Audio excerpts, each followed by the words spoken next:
So for my tech bias segment, what I wanted to do was talk about the differences between the AMR22 and the AMR23. So as you can see on the screen here, you've got the original AMR22, not the one that The they rolled out like OG. midway. Yeah, this was the OG, right? The spaceship. So I think the first thing that I'm going to try to draw on here while we're doing this, the first thing that shows up is just how big the undercut is on the original AMR22. Now we all know, Red Bull, the RB19, the RB18 have a really strong undercut. A lot of other teams have been working the undercut, and the undercut is good, right? So why in the We like the world? undercut. Yes, the the undercut gives you basically nice clean air to the rear part of the car, which you can run over the top of the diffuser. You can drive the diffuser harder, things like that. So why in the world did the AMR22 not work? This is the 22 up here, the top one. This is the 23 down here on the bottom. So why did the AMR22 not work? You would think it would, because you see the massive amount of space that you can send air to the back through this big undercut. And if you compare that to the AMR23, you'll see that the forward part of the AMR23 actually has a down sloping undercut. So that forward undercut is not straight back, or as straight back as it is in the AMR22.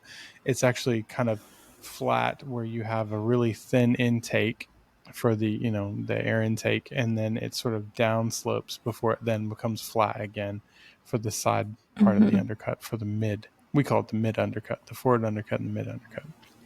So what was the biggest difference? Well, the first thing I believe that was wrong with AMR22 is the fact that they were not able to generate much forward floor pressurization. So if you compare to the AMR23, you'll see that right underneath the intake, where it starts to slope down, you actually generate some pressure, some static pressure in the front part.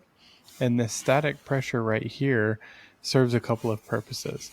The first thing that it does is, as the air starts to come from the front wing, on the inside of the tire, and is moving over the top of the floor, it sees this big pressure zone, and you can actually move air with pressure like you can move air with solid objects. And so this pressure zone is actually causing the air to kind of move out to the side. Well, this is really good for the front tire wake, to keep the front tire wake management out sideways. So that's the first thing that you didn't have in the AMR23, is you didn't have that forward pressurization, because it never really sloped down. It just kind of sloped straight back, and you didn't generate as much of sort of a static pressure zone on the front part of the side pod here to help manage that front tire wake. The other thing that it does is, the air that's moving over the top of the floor, it sees this pressure zone, and where it wants to go is away from it. So it wants to go then out. Air is always going to here. take the easy path out. Exactly. So it wants to go out Path here of to the least floor edge. resistance. Exactly, the forward floor edge. So then, as it's following that path of least resistance, this forward floor edge is also where you have the outwashing tunnels. So as you're moving air over that section right there, it helps you to drive the outwash from the forward tunnels, which helps you to power up your floor, because you can get a stronger vortex into your floor. So that's the other thing that's not doing. But I think the biggest thing that the AMR22 was not doing compared to the AMR23, and this is something that I think applies for a lot of cars on the grid who now have this forward undercut, is they're able to pressurize the top part of the floor, like you see here, to help generate a little bit more forward COP. So remember, we were talking about that forward COP. So if you have higher pressure on top of the floor, and naturally you have some lower pressure underneath the floor. Remember, we said the forward part of the floor is generating suction, and the rear part of the floor as well.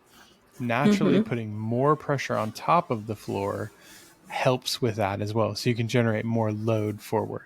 So I think there's those three components that really made the AMR22 not a great car, that makes the AMR23 now a better car, because it has this forward undercut, and it has a bit more of this kind of front tire wake management, has a bit more forward floor pressurization.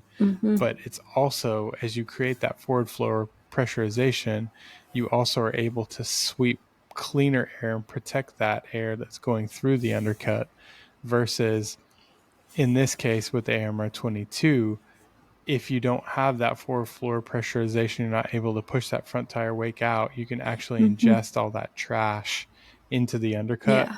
and now it's no longer clear air going to the back. Yeah, and So we've talked a lot that's my about tech bias like segment.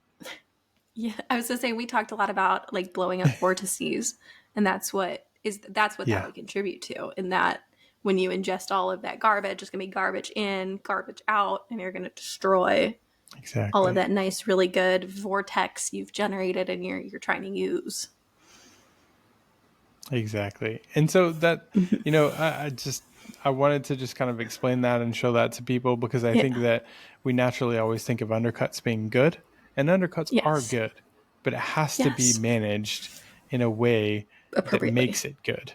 And that's Yes. something that I think Red Bull was very good at early on, and maybe others kind of struggled with. If you remember the first McLaren that they had, the MCL Yeah. 36, right? It had a Yeah. very bluff front part of the side pod. So I think they were generating a whole lot of forward floor pressurization, but I think Yeah. it was coming at the detriment of drag, because Yes. that static pressure is drag right there. So it's Yes. contributing to your drag.